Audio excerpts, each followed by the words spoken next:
Hello everyone, this is Taranya, Assistant Professor of English, SNS College of Technology, Coimbatore. So, in today's video, we are going to see the reading and understanding the context. Today, we are going to learn one of the most important English language skills.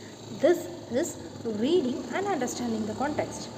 Actually, many students think English is only about grammar or vocabulary, but actually understanding the context is what helps us choose the correct answer in competitive exams, interviews, placement tests, and even in daily conversations.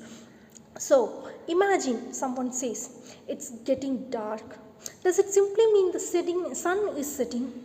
Maybe, but depending on the situation, it could also mean let's go home, switch on the light, be careful while driving. So, context helps us understand the intended meaning rather than just the literal meaning. So, by the end of this today's session, you will be able to identify missing words, understanding sentence flow, and also complete sentences naturally. So, let us get into this video. So, what is sentence completion? Sentence completion is much more than filling in the blank. So, whenever we see a blank, our brain should ask three questions. So, what are they? The first question, what is the sentence talking about? Second question, which grammar rule fits here? And the third one, which word makes the sentence meaningful? Okay, let's take a simple question. So, just a simple example, I forgot my umbrella, so I got dash.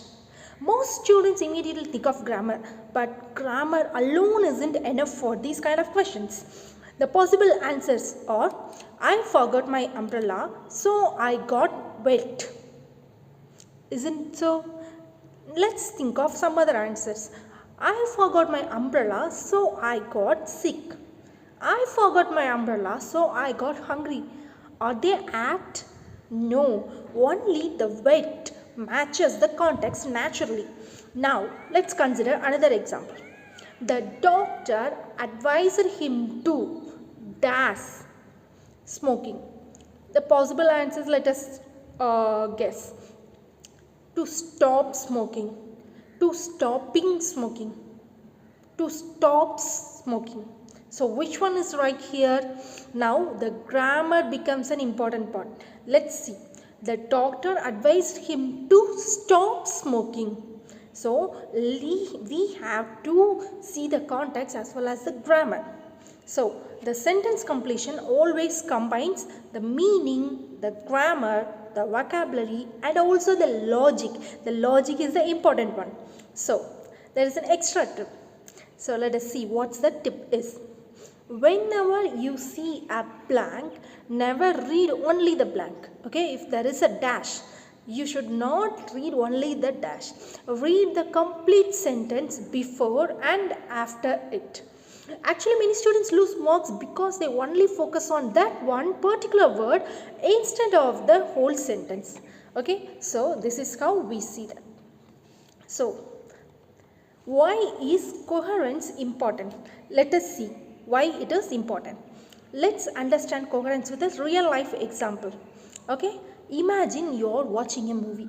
Suddenly, scene 1 shows the hero in Chennai. The next scene shows him on the moon. There is no explanation. Would the story make any sense? No, right? That's exactly what happens when sentences lack coherence. Coherence simply means every idea connects naturally. For example, I studied well, therefore I passed. It's logical, right? Now, look at the other one. I studied well, therefore it was raining. Grammar is actually correct here, but the meaning is completely wrong. What does it have to connect with? Why does we have to connect it with studying and raining? What is the connection? Where is the connection? So, English is not just about correct grammar, it is also about meaningful communication. So, there is a practical tip. Whenever you complete a sentence, read it aloud. If it sounds awkward or confusing or unnatural, it is probably incorrect. Native speakers often use this technique while writing. So, the next one is understanding the context. That is pillar 1. This is probably the most important pillar because before choosing any answer, identify the context. Ask yourself, who is speaking? What is happening? Is the sentence positive or negative? Is it formal or informal? Is it describing the past, present or future? So asking these questions would let you know what is being described. Okay? For example, the roads were flooded after the heavy rain. Now, suppose the blank is people found it difficult to dash. The possible answer is people found it difficult to travel because the roads were flooded, so it is really difficult for the people to travel on that road. So that makes the possible answer. For example, let's see another example. The baby was crying loudly because it was hungry, right? Or it needs some attention. So that could be the possible answer. So the context decides the answer. So let us see another tip. Placement test often includes options that are grammatically correct but contextually wrong. So always choose the word that fits both. Okay, this is a pro tip for people who are going for placement test. So the next one is the pillar 2, that is grammar accuracy. So now let's move to the grammar part. Grammar acts like traffic rules. Without grammar, communication becomes confusing. So let us see. Check 4 things. Tense, yesterday means past, tomorrow means future. So this kind of tenses are really important. For example, yesterday she dashed to school. The right answer is went, not goes. Subject verb agreement. The boys dash playing. The boys are playing. Next one is article. We say an apple because apple begins with a vowel sound.